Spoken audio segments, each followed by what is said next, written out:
أشهد أن لا إله إلا الله. السلام عليكم ورحمة الله وبركاته. الحمد لله رب العالمين والصلاة والسلام على رسوله الأمين وعلى آله وأصحابه أجمعين أما بعد. সম্মানিত এক দিনী ভাই আব্দুল খালেক ভাই বাহরাইন থেকে প্রশ্ন করেছেন যে তার আব্বা আম্মা উভয় দুনিয়াতে নেই, তো তাদের ইসালে সওয়াবের উদ্দেশ্যে তিনি একজন হুজুর রেখেছেন যিনি কোরআন তেলাওয়াত করেন কবরস্থানে গিয়ে অথবা এমনি কোরআন তেলাওয়াত করেন এবং সেটা বক্সে দেন।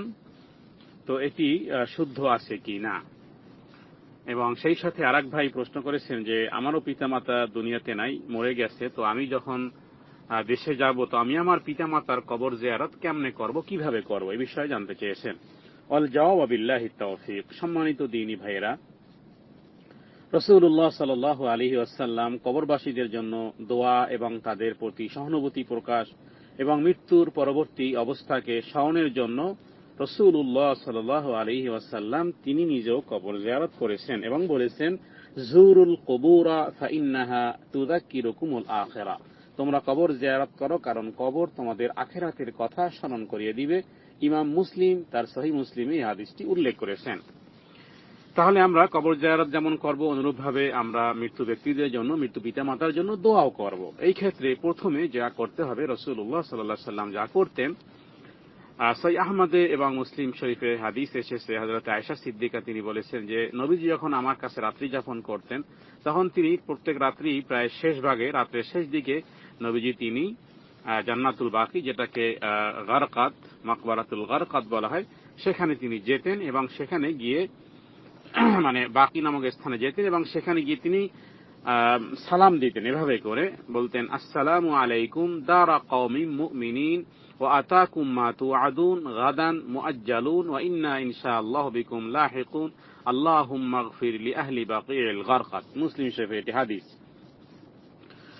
এবং অন্য হাদিস দ্বারা স্বাভাবিকভাবেই যেই দোয়াটি পড়তে হয় কবর জিয়ারতে, তা হলো, আসসালামু আলাইকুম আহলাদ দিয়ারি মিনাল মুমিনিনা ওয়াল মুসলিমিন ওয়া ইন্না ইনশাআল্লাহু বিকুম লাহিকুন নাসআলুল্লাহ লানা ওয়া লাকুমুল আফিয়া ইয়ারহামুকুমুল্লাহুল মুসলিমিনা ওয়াল মুস্তাআখিরিন। এভাবে করে কবর জিয়ারতের উদ্দেশ্যে যখন যাবেন তখন আপনি এভাবে করে সালাম দিতে পারেন। অর্থ হলো যে, হে কবরবাসী মুসলিম এবং মুমিনগণ, আপনাদের প্রতি সালাম, আর আমরাও আল্লাহর ইচ্ছায় আপনাদের সাথে মিলিত হব এবং আপনাদের এবং আমাদের সকলের জন্য আল্লাহর কাছে আমরা সুখ শান্তি চাইতেছি। আল্লাহ আমাদের সকল বিষয় যেন আল্লাহ আমাদের মাফ করে দেন। এভাবে করে তাদের জন্য এই দোয়া করার পরে তারপরে আপনি অন্যান্য যে সমস্ত দোয়া আছে সে দোয়াগুলো করা যেতে পারে। ইমাম আবু হানিফা আলাইহির রাহমাত তিনি যখন রাসূলুল্লাহ সাল্লাল্লাহু আলাইহি ওয়াসাল্লামের কবর জিয়ারত করতেন তখন তিনি এই সালামের পরে তখন তিনি কবরকে ডানে এবং বামে রেখে, ডান দিকে অথবা বাম দিকে রেখে কাবা ঘরের দিকে মানে বাইতুল্লাহর দিকে ফিরে তিনি দোয়া করতেন। তাহলে এই দোয়া বিভিন্ন দোয়া হতে পারে। দোয়া করার সময় সর্বপ্রথম যেগুলো তরতিব আছে, যে অনুযায়ী দোয়া করলে কবুলিয়াতের আশঙ্কা আছে, সেই বিষয়ে সেই নীতিটি অবলম্বন করে দোয়া করা যেতে পারে। যেমন দোয়া করার সময় সর্বপ্রথম আল্লাহ তাআলার আসমাউল হুসনা তথা আল্লাহ তাআলার যে সমস্ত গুণবাচক নাম আছে, ইসমে আজম, আল্লাহ তাআলার গুণাবলী, সে সমস্ত সেইগুলো পাঠ করা, তারপরে আল্লাহর প্রশংসা আদায় করা, এরপরে রাসূলুল্লাহ সাল্লাল্লাহু আলাইহি ওয়াসাল্লামের দরুদ পাঠ করা, এরপরে দোয়া করা। এবং সহিহ আহমদের মধ্যে একটি হাদিসে বলা হয়েছে যে একটি দোয়ার কথা, যেটি সব ক্ষেত্রেই পড়া যেতে পারে। যে কোনো ব্যক্তির দুঃখ কষ্ট পেরেশানি সে দোয়া করতে পারে। এগুলো হাদিসে বর্ণিত দোয়া। আল্লাহুম্মা ইন্নী আবদুকা ওয়া ইবনু আবদিক ইবনু আমাতিক নাসিয়াতি বিয়াদিক মাযিন ফিয়া হুকমুক আদলুন ফিয়া কাদাউক আসআলুকা আল্লাহুম্মা বিকুল্লি ইসমিন হুয়া লাক সাম্মাইতা বিহি নাফসাক আও আনজালতাহু আও আল্লামতাহু আহাদাম মিন খালকিক আও আনজালতাহু ফি কিতাবিক আও ইস্তাআসারতা বিহি ফি ইলমিল গায়বি ইনদাক আন তাজআলাল কুরআনাল আযীমা রাবিআ কলবি ওয়া নূরা সাদরি ওয়া জালাআ হুজনি ওয়া যাহাবা হাম্মি। এরপরে তাদের জন্য দোয়া হয়েছে, আযহাবাল্লাহু হাম্মাহু ওয়া হুজনাহু আবদালহু মাকানাহু ফারজান। তো এভাবে করে তাদের জন্য দোয়া করা যেতে পারে। নির্দিষ্ট কোনো দোয়া নয়। অর্থাৎ হাদিসে বর্ণিত যে সমস্ত দোয়া সেগুলোই দোয়া করা যেতে পারে, এবং তাদের জন্য আপনি আপনার মাতৃভাষাতেও তাদের কবরকে প্রশস্ত করো, তাদের জন্য তাদেরকে মাফ করে দাও, তাদের উপর রহম করো, হ্যাঁ, এভাবে করে তাদের জন্য যেই কোনো ভাষায় আপনি দোয়া করতে পারেন।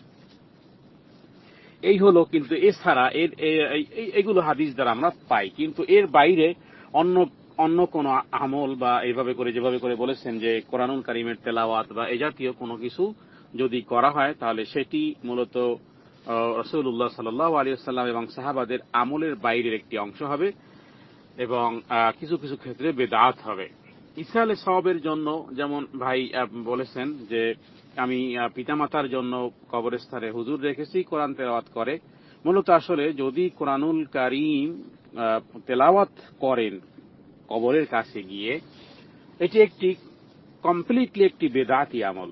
কারণ হলো, যেই জিনিস রাসূলুল্লাহ সাল্লাল্লাহু আলাইহি সাল্লাম করেননি, নবীজির চোখের সামনেই তার সন্তানগুলো মারা গেছে, তার 3 কন্যা সন্তান মারা গেছে এবং তার 2 পুত্র সন্তান মারা গেছে।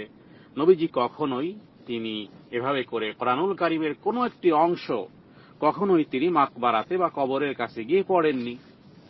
এরপরে সাহাবায়ে কেরামের স্বর্ণালী যুগ, যে যুগকে রাসূলুল্লাহ সাল্লাল্লাহু আলাইহি সাল্লাম বলেছেন যে আমার যুগটাই হলো সর্বোত্তম যুগ,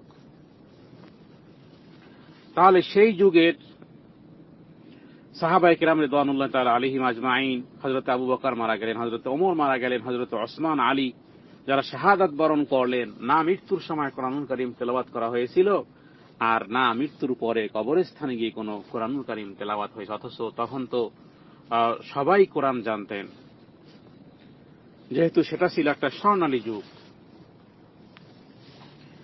খায়রুল কুরুনি করনি, নবীজি বলেছেন খায়রুল কুরুনি করনি। তাহলে সেই স্বর্ণালী যুগেই কেউ এই আমলটি করেননি। সুতরাং যদি কেউ এই আমলটি করে আর এটাকে সওয়াবের কাজ মনে করে, তাহলে সে যেন বেদাত করলো, নেকির পরিবর্তে উল্টো তার গুনাহ হবে। বরং ইসহালে সওয়াবের জন্য রাসূলুল্লাহ সাল্লাল্লাহু আলাইহি সাল্লাম যে হাদিসগুলোতে বর্ণনা করেছেন সেগুলোর দিকে কারোই ভ্রুক্ষেপ নাই। কি করতে হবে? সর্বপ্রথম হলো, আপনি আপনার মৃত্যু পিতা মাতার জন্য যদি কোনো কিছু করতে যান, সর্বপ্রথম আল্লাহর হুকুম আপনাকে পালন করতে হবে। তা হলো, আল্লাহ তাআলা বলেছেন তাদের জন্য আল্লাহ তাআলা দোয়া শিক্ষা করেন, আল্লাহ তাআলা দোয়া শিখিয়েছেন, তা হলো রব্বির হামহুমা কামা রব্বায়ানি সগীরা।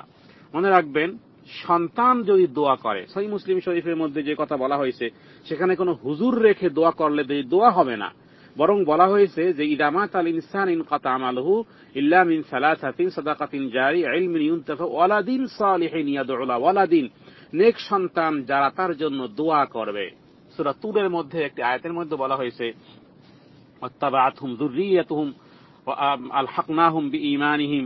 সেখানেও সন্তান যদি দোয়া করে, তার মানে সারা পৃথিবীর সমস্ত মানুষ যদি আপনার পিতামাতার জন্য দোয়া করে, তাতে যতখানি সওয়াব না হবে, আপনি সন্তান হিসেবে আপনি যদি দোয়া করেন তার থেকে সওয়াব বেশি হবে। এই হাদিস তার প্রমাণ, সহিহ মুসলিম শরীফের হাদিস প্রমাণ তার। কারণ এখানে বলা হয় না এই যে নেককার ব্যক্তি যদি দোয়া করে, হুজুরে যদি দোয়া করে, মক্কার মদিনার ইমাম সাহেব যদি দোয়া করেন, না, বরং ওয়ালাদিন সালিহিন ইয়াদউ লা, আপনি সন্তান হিসেবে আপনি যদি দোয়া করেন, সেই দোয়াই কবুল হবে আপনার পিতামাতার। এই ক্ষেত্রে রব্বির হামহুমা কামা রব্বায়ানি সগীরা এই দোয়াটা পড়তে পারেন, কারণ আল্লাহ তাআলা এই দোয়া শিক্ষা দিয়েছেন যে তোমার পিতামাতার জন্য কিভাবে দোয়া করবা শিখিয়েছেন আল্লাহ, শব্দও দিয়েছেন আল্লাহ। এলো এক। এরপরে হলো, আপনি আপনার পিতামাতার জন্য যদি কোনো সওয়াব পাঠাতে চান, তাহলে সাদকায়ে জারিয়া মূলক কাজ করতে হবে। হযরত আবু কাতাদা থেকে তাবরানীতে, ইবনে মাজাহের মধ্যে, ইবনে হিব্বানেও হাদিস রয়েছে যে মানুষ পৃথিবীতে যা কিছু ছেড়ে যায় তার মধ্যে 3টি জিনিস সর্বোত্তম। 1, নেক সন্তান যদি দোয়া করে; 2, সাদকায়ে জারিয়া যা সে কিয়ামতে পাবে; 3, ইলমে জ্ঞান, যে বিদ্যা তিনি মানুষকে শিখিয়ে দিয়েছেন, মৃত্যুর পরেও সে মতে তার আমল হতে থাকবে। আর মুসলিম শরীফে হাদিসে বলা হয়েছে মানুষের সমস্ত, যখন মানুষ মারা যায় তখন তার সমস্ত আমল বন্ধ হয়ে যায়, 3টি আমলের সওয়াব পেতেই থাকে: সাদকায়ে জারিয়ামূলক কাজ, যে সমস্ত ইসলামী জ্ঞান যা মানুষের উপকারে আসা, নেক সন্তানের দোয়া। অনুরূপভাবে অন্য হাদিসে এসেছে বাইহাকিতে, ইবনে মাজাহের মধ্যে, আবু হুরায়রা রাদিয়াল্লাহু তাআলা আনহু তিনি বলেছেন যে মৃত্যুর পর মুমিনের যে সমস্ত আমলের সওয়াব পেতে থাকবে কিয়ামতের আগ পর্যন্ত, তার মধ্যে প্রথম হলো সেই জ্ঞান যা সে মানুষকে শিখিয়েছে; 2, যে নেক সন্তান যা তার পিছনে রেখে এসেছে; 3, যদি কোনো মানুষকে কোরআন দিয়ে এসেছে, 4 যদি মসজিদ যা সে নির্মাণ করেছে, 5 যদি কোনো মুসাফিরখানা নির্মাণ করে, 6 সদকা দিয়েছে যা সুস্থ অবস্থায় নিজের জীবনে যেগুলো করেছে, এই সমস্ত আমলের সব মৃত্যু ব্যক্তি এমনিতেই পেতে থাকবে। অনুরূপভাবে পিতামাতার জন্য করতে পারেন কি আহমদ এবং মুসলিম নাসাই শরীফে হাদিস এসেছে, হযরত আবু হুরায়রা বলেন যে এক ব্যক্তি নবীজির কাছে এসে বলেছিল যে আমার পিতা মারা গেছেন, কিছু সম্পদ রেখে গেছেন, কোনো ওসিয়ত করেননি, আমি যদি সদকা করি তার পক্ষ থেকে তার কি ক্ষমা হবে? নবীজি বললেন যে হ্যাঁ, নাম ক্বালা নাম, হ্যাঁ সওয়াব হবে। তাহলে আপনি হুজুর রেখেছেন কোরআনুল কারীম তেলাওয়াত করতে কবরে, কে বলেছে আপনাকে? আপনি কি তাকে সওয়াবের কাজ মনে করলে বেদাতি কাজ করতেছেন। কোরআনুল কারীম এটা একটা সংবিধান, এটা জীবন্ত মানুষের জন্য, মৃত্যু মানুষের জন্য নয়। একে তো কোরআনুল কারীমের অপব্যবহার করা হইতেছে, 2 নম্বর হলো যেটা সওয়াবের কাজ নয় সেটাকে সওয়াবের কাজ মনে করা হইতেছে। আর যেই পন্থা এবং পদ্ধতি আল্লাহ নবীজি বলে গেছেন যে সওয়াব কিভাবে কবরে পৌঁছবে, তার মধ্যে এই পদ্ধতি নাই। কোথাও নবীজি এই কথাগুলো বললেন না যে যদি কোরআনুল কারীমে বকশিয়ে দেওয়া হয়, এই কথা তো হাদিসের কোথাও নাই। অনুরূপভাবে আরো হাদিস শুনুন, সাদ ইবনে উবাদা রাদিয়াল্লাহু তাআলা আনহু তিনি বলেছেন যে আমি বললাম, হে আল্লাহর রাসূল, আমার মা মারা গেছেন, আমি তার জন্য কি করতে পারবো? আমি কি তার জন্য সদকা করব, বা কোন সদকা উত্তম? তখন নবীজি তাকে বলেছিলেন যে মানুষের পানির ব্যবস্থা করে দাও, পানি পান করা মানুষকে।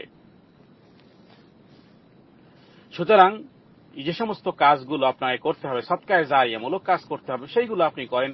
নিজে দোয়া করেন, নিজে শুধু একবার নিজে আপনি 5 ওয়াক্ত নামাজ পড়ে আল্লাহর কাছে দোয়া করেন। আপনার একটা আমলের একটা হিস্সা, আপনার আমলের একটা, আপনি যত ভালো কাজ করবেন, আপনি হুজুর রেখেছেন, আপনি যদি নিজে নেক আমল থেকে দূরে থাকেন, কশ্চিন কালেও আপনার পিতামাতার ইসালে সওয়াবের নামে একটা নেকও যাবে না। প্রথম যে হাদিসটি আমরা বলেছি যে হযরত আবু কাতাদা তিনি বলেছেন যে মানুষ পৃথিবীতে যা কিছু ছেড়ে যায় এর মধ্যে তিনটি বস্তু, এর মধ্যে একটি নেক সন্তান। তার মানে আপনি যত নেক কাজ করবেন আপনার একটা অংশ আপনার পিতামাতা কবরে পাবে। আর আপনি যদি এর থেকে দূরে থাকেন, সারা পৃথিবীর মোল্লা মৌলবী দিয়েও যদি আপনি কোরআনুল কারীমের তেলাওয়াত করান, হাদিস মোতাবেক কোন দলিল ভিত্তিক ভাবে একটি নেকও সে পাবে না। কারণ এই কোরআনুল কারীম একে তো এটা একটি বেদাতি আমল, মানে আমিলা আমালান লাইসা আলাইহি আমরুনা ফাহুয়া রাদ্দুন। নবীজি সাহাবীদের সাথে ছিলেন 30টা বছর, খোলাফায়ে রাশিদিনের স্বর্ণালী যুগ ছিল, সেই যুগে তো কোনোদিন পাওয়া যায় না যে কোরআনুল কারীম তেলাওয়াত হয়েছে কবরস্থানে।